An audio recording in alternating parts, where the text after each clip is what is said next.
Энэ өдрийн мэндийг хүргэе. Эрүүл мэндийн шинжилгээ ухааны их сургуулийн 2006 оны төгсөгчдөөс санаачлан зохион байгуулж байгаа Алтан гагнуур подкастын маань энэ удаагийн дугаар эхлэхэд бэлэн болсон байна. Өнөөдрийн маань дугаарт эмэгтэй мэс засалчдын төлөөлөгчөөс урьж оролцуулж байгаа. Манай эхний оролцогч маань Эрдэнэ их хүүхдийн эрүүл мэндийн үндэсний төвийн хүүхдийн эмнэлгийн ерөнхий мэдрэлийн засгийн эмч тэргүүлэх зэрэгтэй хүүхдийн мэс засалж найз маань ирсэн байна.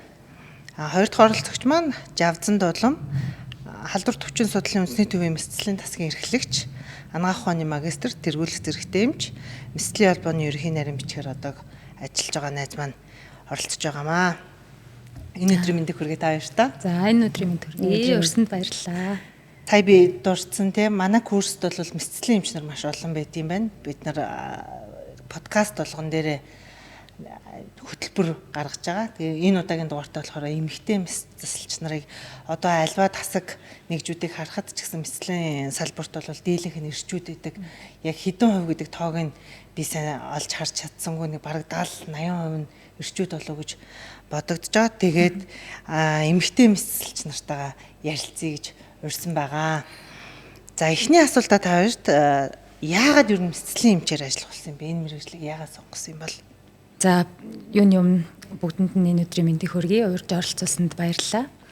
За миний хувьд бол яг нь ер нь бол одоо ухаан мэдээ орсон цагаас гэх юм одоо хүн гэдгээ мэдэрсэн цагаас юм энэ одоо манай гэрийнхэн эмээ өвөө ээж аав бүгдээрээ миний охин эмч болно шүү гэд ингэсэн болохоор ерөөсөө би эмч болох хэрэгтэй байна гэдэг л ойлголттой ерөөсөө өөр мэргэжил бодоогүй сонгоцсон. Тэгээ яг эмчээ болох гээд анагаахын их сургуульд орох гээд очиод конкурсаа өгчөөд би яг юуны эмч болох юм бэ гэд бодсон чинь би ерөөсөө мэс заслын эмчл бол ер нь гоё юм байна гэдэг бодолтой мэргэжлээ сонгосон. Тэгэл ерөөсөө тэр замналаараа л яг мэс заслын эмч болно гэсэн зорилготойгоор л явсаар байгаа л тэгэл хамгийн сүүлд нь одоо нарийн мэргэжлээ эзэмшигтэй хүүхдийн мэс засалын эмч болёо гэдэг сонголтын дээр сонгоол тэгэл одоо тэр замналаараа одоо 18 дахь жилдээ ажиллаж байна. За докийн хувьд за бүгдээрэнд энэ өдрийн мэнд хүргэе. За би бас ер нь нэгдүгээр ангид ороод нөгөө өөртөө юмар мэргэжлтэй болохоор ээж авдаа захиа ийцэн байдیں۔ Тэгэхэд би нөгөө анагаахын оюутан байна гэж би өөр эмч гэж биччихсэн. Тэгээ яг 10 төгсгöd аав надад тэрийг өгөө тэгээ миний охин одоо конкурст авч эмч болох гэж байна гэд. Тэгээ ер нь бол яг л эмч болно гэж бодож ирсэн. Нэгдүгээр курст орчоод байж байхдаа би нөгөө задлангийн өрөөнд явж байгаад орж үзчихэд ерөөсө хүмүүс айж хат би яахгүйсэн аахгүй. Тэгээд дараа нь биварт орж үзчихэд би ер нь энэ тал байвал болох юм байна гэж бодчихсон. Тэгээ нэгдүгээр эмнэлгийн нөгөө дээдлийн дээрээс нөгөө мэс засал хаардаг. Тэрийг нөгөө жижүүртэй анжаа нөгөө бид нар оюутнууд нөгөө сувлагчид байгаа ондог ш. Тэгээд хонжоотой мэс засалтайгаар анжаа дээрээс нь харчаад за энэ л миний байх газар юм байна гэж бодсон. Тэгэл тэр үеэс ер нь мэс засалын эмчил болсон баг. Ер нь гэхдээ подкастад орсон бараг найзууд болгоно л ээж маань аав маань тэг зүйлсэн гэж айгүйх ярьдаг. Эсвэл гэрийнхэн донд эмч байсан гэж ярих хүмүүс бас их. Тэгээд энэ миний байх газар гэж бас сонгох чинь бас гоё юм тий. Мэслийн салбарт хүн гэж бодож та хоёрыг эмгтэй гэж авчирч байгаа шүү дээ.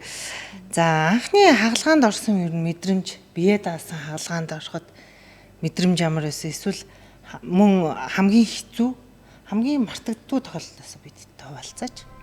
Подкастын ивент тэтгэгч Golden Tip Нүүрам шүдний имлэг. Хамгийн анхны одоо өөрөө бие дааж авсан хагалгаа бол яг тод бол санахгүй байна. Гэхдээ ер нь бол айгүй яг ингээд харах одоо манай мэсцлийн салбарч ер нь бол ингээд харахад айгүй ингээд хүний хийж байгааг харах ч юм уу, хүн туслах ч юм уу тий одоо ингээд туслахаар орох ч юм уу. Ингээ хийхлээр харахаар ингээд айгүй амархан юм шиг харагдаад байдаг. Тэгээд яг өөрөө ингээд тулаад тэрийг хийхлээр айгүй хэцүү байдгийг мэдэрдэг. Тэгэхээр одоо миний хувьд бол одоо яг эхний хаалгаагаа бол санахгүй байна. Гэхдээ хүүхдийн мэс заслын эмч гэдэг одоо албан тушаалд очоод тий хамгийн эхний жижүүрийн тэгээ хамгийн эхний хаалгаа ер нь айгүй хэцүү байсан. Айгүй сандарсан.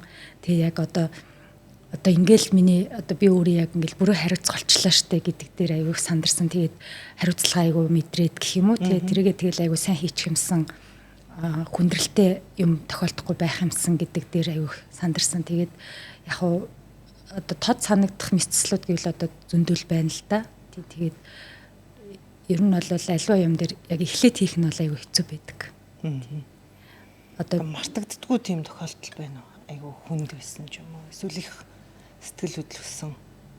яг уу одоо бид нар чинь шөнийн жижүүрчээр айгу манай салбар бол ялангуяа шөнийн жижүүрийн албал айгу хэцүү ачаалттай хондог. Тэгээд яг мартахгүй гэх юм бол одоо миний өглөөний 8 цагаас эхлээд төлгөө хаалганд ороод өдөржингөө хаалганд ороод залгуулаа жижүүрийнхээ хаалгааг хийгээд тэгээд тэр шөнө бас айгу хүнд хоноод тэгээд нэг өөрийн 5 цагт хаалганаасаа гарч ирээд одоо хаалганы хэсгийнхаа цонхоор ингээд харсан чинь нар мандчихсэн. Тэгээд би бүр өөрийгөө би чи яг цагаад тулах юм бол айгүй хүчтэй эмхтэй байш шүү гэж мэдэрч ийсэн. Тэр л өдөр ерөөсөө миний санаас гардаггүй. Тэгээд нэг хэсэг амраад дараагийнхаа төлгөө тавлгаанд дахиад тавигдсан байсан. Тэгэхээр тэр өдөр ерөөсөө санаас гардаггүй. Тэр бол зүгээр яг нэг өдрийн жишээ биш л те. Манай одоо мис заслын эмчнэр, хүүхдийн эмчцлийн эмчнэрд бол тохиолддог л өдрүүд олон өдрүүдийн нэг.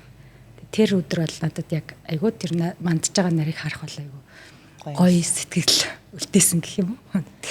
За маа докюд. За би бол эхний хаалгаагаа юу гэдгийг нөгөө эрдэнэ таж би ч их хурдтай багшийн шав байсан. Хүний гавьяа тэмч, эртор тэмчийн шав. За тэг багш бол хурд бол гэж агуу. Тэгээд миний хамгийн эхний хаалгаа нөгөө багшийн эндокринологийн хаалгаа хийж жаад нэг өдөр нөгөө айгүй олон эрэгтэй эрдэнэтүүдтэй ч бас имлэгээ. Тийм шүү дээ. Тэгсэн чинь шууд дуудаж оруулаад за ийш спайрэ солиол зогсоогоол за одоо ингээд бамбаа аваараа гэл шууд скаф шилжүүлэх хөрбөр гэл гайхаал. Тэгэл багш өөрөө туслахаар зогсоол тэгэл аваад басан чинь утга ингээл тавиал дууссан чинь за танд баяр хүргэе эхний хаалгаагаа хийлээ гэл эргээ харсан чинь нөгөө имлэгээ эрдэнэтүүд тэр чинь имлэгт сургаал ирж бас жоохон өрсөлдөн. Тэгэл имлэгийн эрдэнэтүүд өөй тэгэл би чинь тэгэл эхний хаалгаа хийсэн дотор үнэхээр мартахааргүй. Тэгэл маргааш нөгөөдлийг хараарай би чи ихний алгаа хийсэн шүү. Тэр бол юу нь бол мардагдахгүй. Баг ингээл одоо ингээл ихний ажлынхаа өглөө очил за хагалгаа хэлэхээр л тэр мэдрэмж юу нэг айгүй хийч хүч өгнө. За мартагддаггүй хагалгаа гэхээр юу нэг алдаага бол нэг мартдаггүй. Яг нэг удаа бол эдний эхний лхас дээр тойролт хийж байгаа. Хөөгдснээ бас ерөөсөө мартдаггүй. Яасан гэхээр би нөгөө хүүхдэд ерөөсөө зүсч чадахгүй дандаа зүхтдаг байсан байхгүй юу? Тэгсэн чи нөгөө одоо тойролтоо хийх гээл бас тойрол зүхтаал явж байгаа л тэгэл за одоо ингэж нөгөө гарын үсг авахгүй болохгүй гэд тойрол атсан чинь айгүй хэцүү нэг чанга дутаа багш эмчийн жижигүр дээр таараад тэгээд очисон чи 5 настай хүүхдээ олгоо ирдэг байхгүй юу. Тэгээ очиод унтцаа зүсгсэн чи яг ингэ талах шиг тэгэл талах шиг юмаага бодсон чи бүр зүсч чадахгүй. Тэгээ унтуулгын хэмжээ амар ууртаа нөгөө ахлах хэмжээг дуудаал нөгөөд нь оржил зайлгээ хөөгдөн зогсож байгаа л маргааш нь ингээл ирсэн чинь шууд багш руу ховлоод эн чинь бол хизээж мэслийн хэмж болохгүй мэн гэж би ингээл уйлцсан хэрнээ өөрөө л муухай ажиллаад исэн шүү. Тэгтээ би гайгуулсан. Тэгэл тэр цаас юу хүүхдээс амар зүхтчихсэн чинь дараа нь халдвартад орчоо яжсэн чинь нэг хүүхдийн хаалгаа ороод тэгээ бас тэн дээр бол яг би бол ялчгүй нэг алдаа гаргаад тэр нэхнэлх дээр очиж засагдаад за тэр хаалгаан дээр одоо би яах ёстой муулагаа отоход нөгөө багш болон зэндэмч хоёр тэгээ шууд уучлахгүй тий үннээ хэлээ уучлахгүй. За хүнээс үннээ хэлж уучлахгүй айгүй хэцүү байсан. Тэгтээ ер нь өдийг хүртэл мартаж чадаагүй хаа тэр мэдрэмжийг тэр алдаагаач гэдэг юм уу тэр хагалгаагаа ер нь мартдаггүй. Подкастын ивент тэтгэгч Юмед гоо сайхны мис заслын имлэг. Чи одоо чинь нөгөө жоохон хүүхэд байгаа ч тэгээ ээжтэй байгаагаа тэгээд яг очиод ингээд тийм миний буруу одоо ингээд надаас олоо танаа хүүхдэд давтаа олгоо орлоо гэж хэлэх тэгэл хэцүү л юм байлээ тэгтээ тэрийг даваа гарч шууд бас дараа нь их сэтгэл айгу хөнгөрдөг ч гэсэн юу гэдэг ингээд яг тиймэрхүү насны хүүхдүүдэд ингээд ороод ирэхэд за тэгчихвэ дээ гэдэг мэдрэмж айгу ер нь мартагддаг юм байл ер нь мартагдахгүй хаалгаануудын хэцүү л тэр баг түүнээс хүн бүхнийхөө амжилттай болсон хаалгаануудаа мартдаггүй байж болох ч би бол ер нь тэр үйлдэлийг ер нь бол хизээч мартахгүй юм шиг байна. Тэгээ айгу дурсамжтай боловч бас айгу ховор сонсч исэн тохиолдлоо ярьлаа л да. Эм чин өөрийнхөө алдааг ойлгоод тэр даруйдаа бас уучлалт өгнө гэдэг чинь хүнээс амар их юм шаардж байгаа. Тэгээд айгу бахархаж байна. Гой санагдлаа.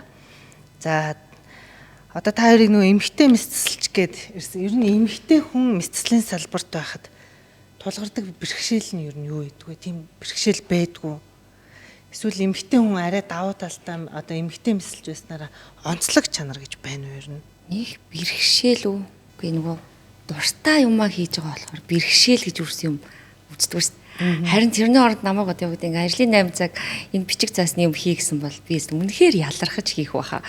Хүний өмнөөс хийж байгаа юм шиг. Тэгэл тэрэнд ядарснаа гайхаад хитэн ч удаа ус кофенд явхал. А яг хаалгааны өрөөнд нөгөө дуртай юмаа хийж байгаа болохоор ерөөсөө ядарснаа мэдтгүү. А тэгээд дээрэс нь хүмүүс нөгөө ингээл хаалгааны өрөө гэх амар өрөө гэж боддог байхгүй. Харин тэр өрөөнд хамгийн их инээд ш бид нар ер нь бол нөгөө хийнч бид нарыг гаднаас харахгүй яг өөрийнхөө үнцэн багаараа за тэнд ярьж байгаа яриаг одоо ингээд хүмүүс сонсвол амарч гэсэн бодлоо бид нар тэндээс айгүй хийчгүүрч аваад хөгжилдөөд тэр нь өөр айгүй стрессгүй тэгээ хаглаад усаа гарчхад ямар ч ядарсан мэдрэмжгүй харин тэгэл гарч ирэл нөгөө сторийн бичлэл мичилж айгүй хэцүүсэн тэгэл тэр нь айгүй ядраад идэг болохоор нэг бэрхшээл гэж боддог а зүгээр нэгд ер нь бол ажил тавигддаг. А гэр бүлийн алчгүй хоёр тавигддаг. Тэр жоохон юу юм болов дутагдaltaй гэж магадгүй. Түүнээс тий. Бусдаар нэг яг эрэгтэй эмэгтэй гэдээ бас нэг ялгаа байхгүй тий. Хүч чадал тамирын тэнхээ төвчээрийн хувьд ч юм уу. Тэр нь бол гайгүй салаа эмэгтэй өнүүд тийш аваад цаг хугацаа алдах ч юм уу, хоцрогдох юм. А яг тэгэж бол ерөөсөө мэдэрч байгаагүй. Би ч ер нь тэгээд нэг удаан декрет осуудгүй шиг. Тэгэхээр ер нь тэр талаараа нэг мэдэрч юм уу би одоо ингээ хоцорчлоо одоо гар муучлаа ч юм уу альсгүйл би эмгтэй ээжэж ингэж ин гэсэн ерөөс мэдрэмж авч яг тухайн хийж байгаа ажлаас айгуу тийм аз жаргал их мэдэрдэг болохоор ер нь дуртай юм аа гэж ерөөс тэгж шантарч үзээгүй. Баярлалаа. Гоё байна. Эркагийн хувьд Подкастын ивент төвч Сэцэн Мед эмнэлэг. Яг одоо дүнгиж мэс заслын эмч болъё гэд одоо шийдчихэд за яг мэс засал чинь дотроо бас ингээд айгүй олон салбар байгаа шүү дээ. Тэгээд яг аль салбар дээр аль мэс заслын эмч нь болох хэрэгтэй юм бэ гэдэг бас сонголтын дээр ирж байгаа юм л да. За тэгээд ер нь бол яг анагаахт орохдоо би ерөөсөө зүрхний мэс заслын эмч болно гэж орсон зорилго нь бол за тэгээд мэс заслын зүрхний мэс заслын эмч болохын тулд ерөнхий мэс заслаар сурах хэрэгтэй юм байна.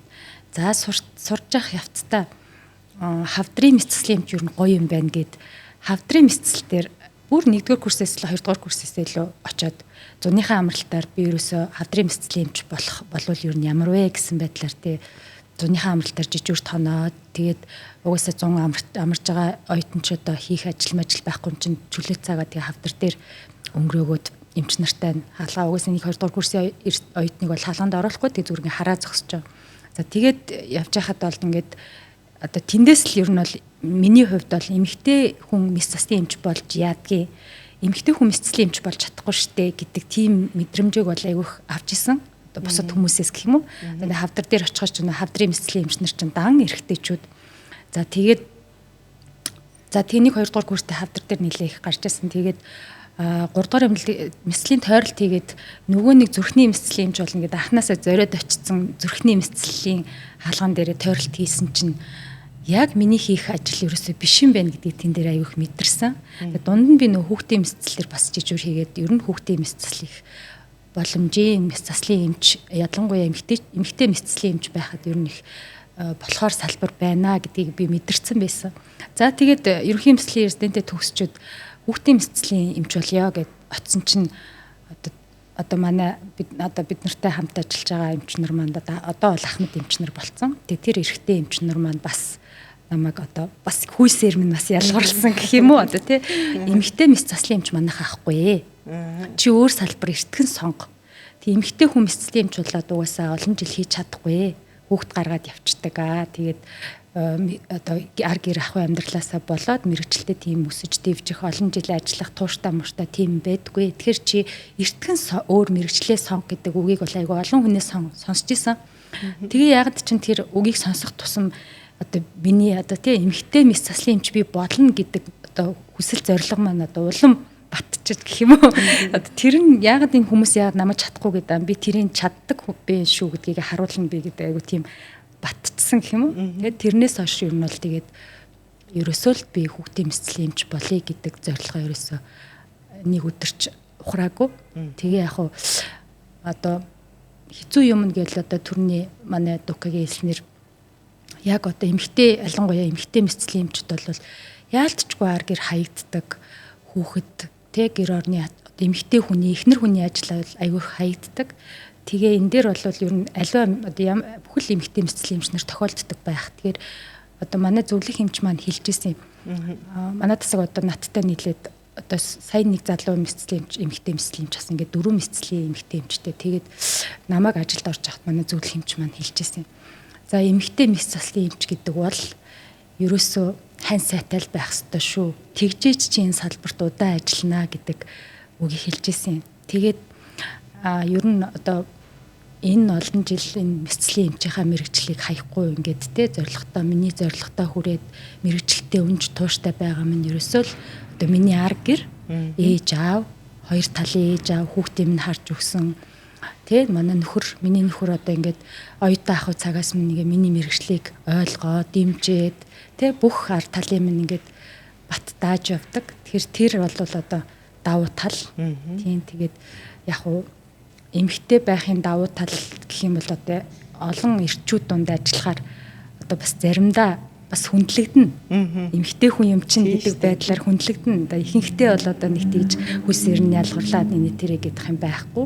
Гэхдээ яг уу эмэгтэй хүн мэс цасны эмч болж чадна шүү гэдгийг хүлээн зөвшөөрүүлэх бол нэлээ одоо хүч хөдөлмөр шаардсан. Надаас бол одоо бусад эмэгтэйчүүдэд ямар гэдгийг болон тасгын хилэн хэрэгтэй эмчтэй танаа. Тэгээ одоо манайх бол яг одоогор бол 12 мэдрэлийн эмчтэй.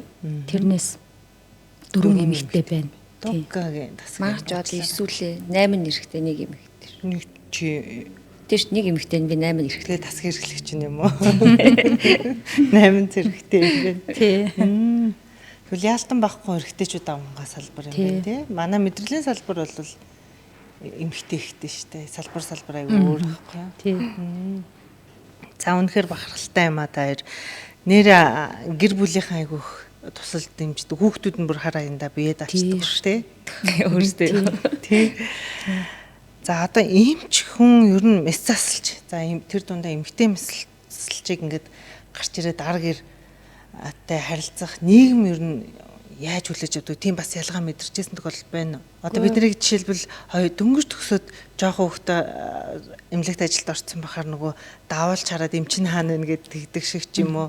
Тийм залуу байхад одоо ингээд заавал мэсэлч хүнхээр эрэгтэй хүн л байна гэж ойлгодог тохиолдол байдаг хэвээрээ юу эсвэл тийм ялгаа байхгүй болсноо. Подкастын ивент гэгч цагаан уул эмэгтэйчүүдийн эмнэлэг. Ер нь гайг байх. Гайгүй бай тий. Би бол тийм мэдрэмж авч байгаагүй юм байна. Тийм. Ер нь нөгөө яалчгүй нөгөө эхлээд нөгөө эмчлэгч эмчин гээл хаалгааны өмнө тайлбарлаад уулзчдаг болохоор яг одоо нөгөө алтан гагнуур 20 гэдэг шиг одоо ингээд яг 20 жил ажиллаж байгаа болохоор ер нь 20 10 жил бол яг мэдрэг байх. Магадгүй нөгөө дөнгөж ажилд ороод яг явж байгаа үед юу гэдэг ингээд том хаалгаануудыг ингээд тайлбарлавал тантай хамт өөрхийн орох вэ гэж асуудаг хүмүүс бол байдаг гэсэн. Одоо л харин яг наа асуулт чинь асууж явах үед бодсон чи яг сүүлийн 10 жилд бол мэдрэг баг. Тэрнээс өмнө бол яг тиймэрхүү өөр хүн орох юм уу, та хийх юм уу ч гэдэг юм уу тийм асуултууд бол байсан. Нэг бол нөгөө хүмүүс хоорондоо нөгөө уцаар ярьж байгаа та. Мэдгүй нэг эмэгтэй эмчил яваад энэ сувлагч нь юм уу эмчин юм уу орж ирэл тайлбарлаа гэл нөгөө цаашаа дамжуулж ярьж байгаа нөгөө чихний үзүр сонсогчод би эмчин юм чинь гэж боддог үе баг байсан байна ер нь бол сүүлийн 10 жил бол яг тийч мэдрээгүй.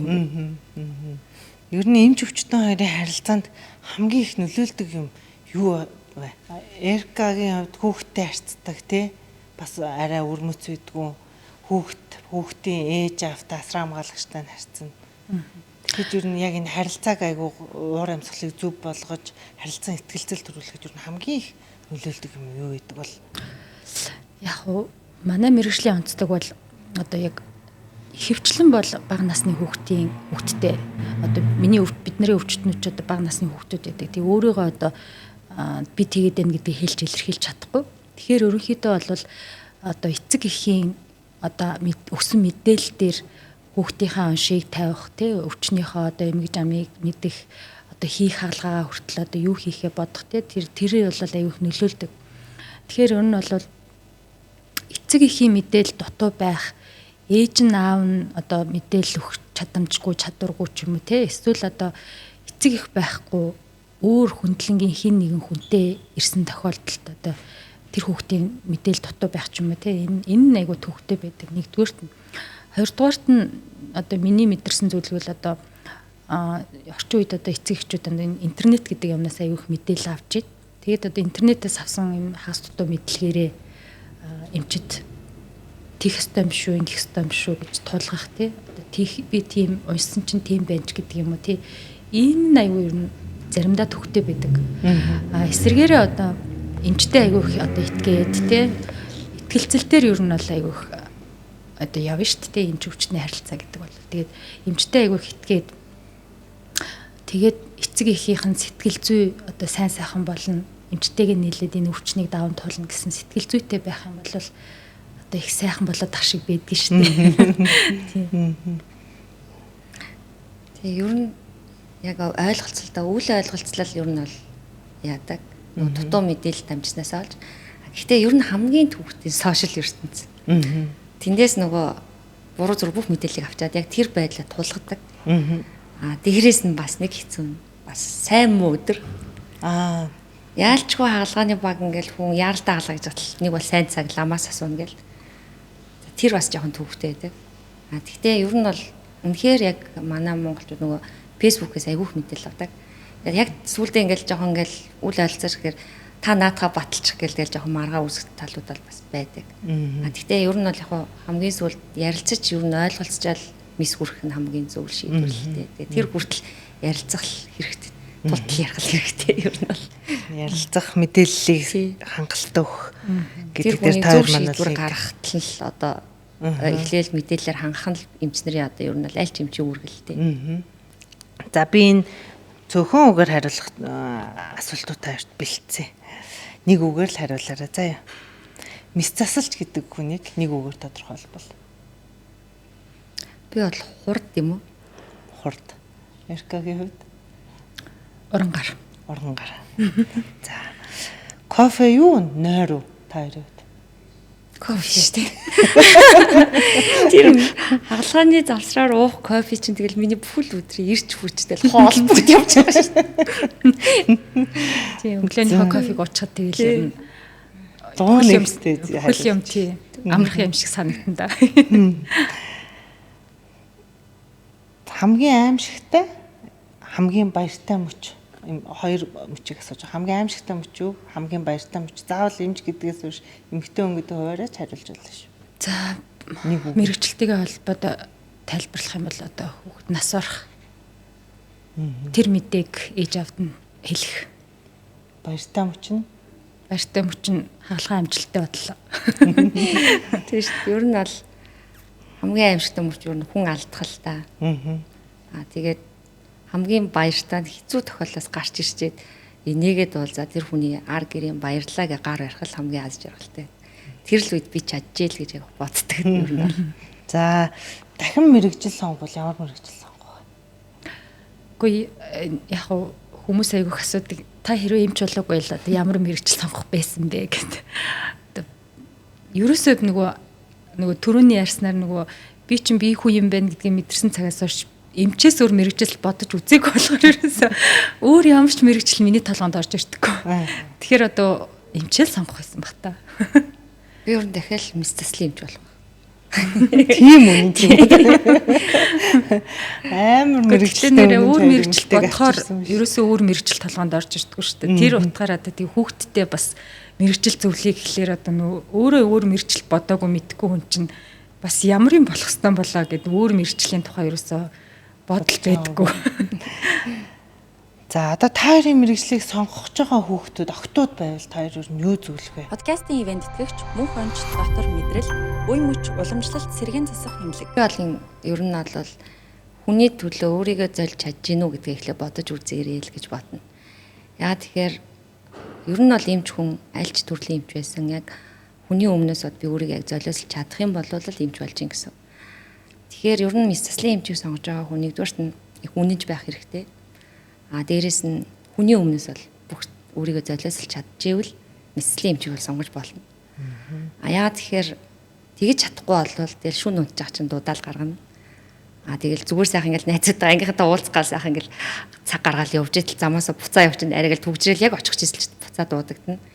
тэр үед буцаад очихдоо би ч өөртөө очих болохгүй шүү дээ. Буцаал аягүй ажралтаагаар л очих хэрэгтэй. Тэгэхээр тухайн мэрэгчлийг үнэхээр яг би тултал нь сонгох юм бол тултал нь явж чадна гэж үнэхээр хүсэл мөрөөдөл нь бол сонгож болно л да. Тэгвэл чадахгүй байхгүй гэсэн.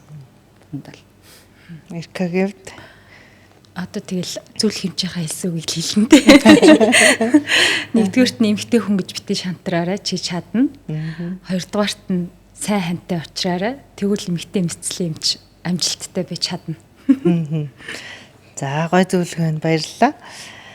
Одоо залуу хөлтөд гэснээс өөрийнхөө залуу насанд эргэж очиж зөвлөгөө өгөөгүй чи тэр хүнд өөртөө юу гэж зөвлөхөөсөн? Одоо бол чамд сайн хань одоо та хоёрын ажил багш нар байна шүү дээ. Одоо би ингээ бодохоор за эргээд нэг залуу наснд очивол өөртөө юу гэж зөвлөмөр санагдаж байна. 20 жилийн дараа эмч болсноос хойш 20 жилийн дараа 20 жилийн дараа юу? Арай хурдан гүч дахиад жоохон шоуд бол удаангүү тийм үү ингээ. Манай ингэжтэй одоо алдартай их тийм. Ер нь гэхдээ яг одоо зөвлөл гэвэл хичээсэн л би бол яг ер нь мисслимч болно гэсэн мөрөөдөл дээр яг 20 жил алхаж байгаа юм байна. Мөрөөдөлдөө хүрэх гээл ер нь л тууштай л алхаж. Тэгэхээр сайн байна л гэж хэлэх байх та. Ингээл хичээгээрэл гэж хэлэх байх. Эркагэвд. За миний хувьд бол одоо ер нь яг эргээ бодоход би тэг өнгөрсөндөө бол ерөөсө харамсдаггүй. Би одоо хамгийн сайнаар хичээсэн.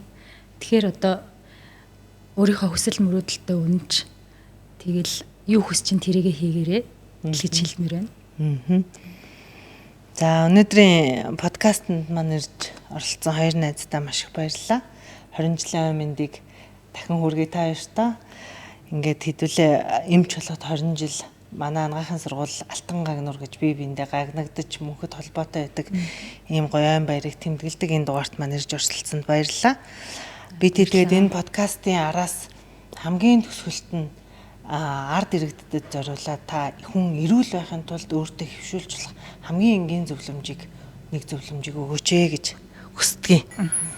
Та хоёр тийм зөвлөгөө өгье гэвэл Подкастын ивент тэтгэгч Golden Tip нүүр ам шүдний имлэг. Подкастын ивент тэтгэгч Цагаан уул эмэгтэйчүүдийн имлэг. Подкастын ивент тэтгэгч Юмед гоо сайхны мэс заслын имлэг. Подкастын ивент тэтгэгч Сэцэн мед имлэг. Подкастын ивент тэтгэгч Мөнх онч дотор мэдрэл үе мөч уламжлалт сэргээн засах имлэг. За би бол одоо өөрийнхөө мэрэгчлэлтэй холбоотой зөвлөгөө өгье даа. Ер нь бол яг одоо хүүхдийн мэс заслын одоо манай салбар бол одоо ерөнхий мэс засал, ер нь бусад мэс заслаас онцлогтой юм бол ер нь хүүхдийн гаж хөгжлийн хаалгаа илүүтэй онцлогтой хийдэг.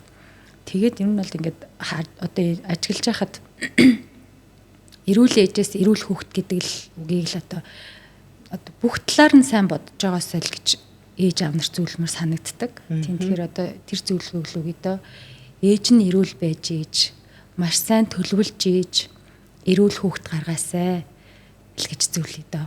баярлалаа. За би ч одоо нөгөө цээжний үндийн мэслийн эмтгэл ихэнхдээ дийлэнх нь уушгины аглаа гэддэг. Тэгэхээр би бол өсвөр үеийнх нь ингээд зүгээр сонирхлоороо нэгнийгээ дөөрэж тамхи татаач. Үнэхээр өнөөдөр уушиггүй бол хэцүү шүү. Тэгэхээр ер нь хорц зуршлаас бусдыгаа дөөрэж битээ одоо нэгдэж ороорой л гэж зөвлөмөр. За баярлалаа. Маш үн цэнтэй зөвлөгөө өгсөн та хоёртаа баярлалаа. За баярлалаа. Тэгээд цаашдах нь ажил хөдөлмөрт нь өндөр амжилт эрүүл энхийг хүсье. За баярлалаа. Алтан гагнуур подкастын өнөөдрийн дугаар үгээр өндөрлөж байна. Анхаарал сонссонд баярлалаа.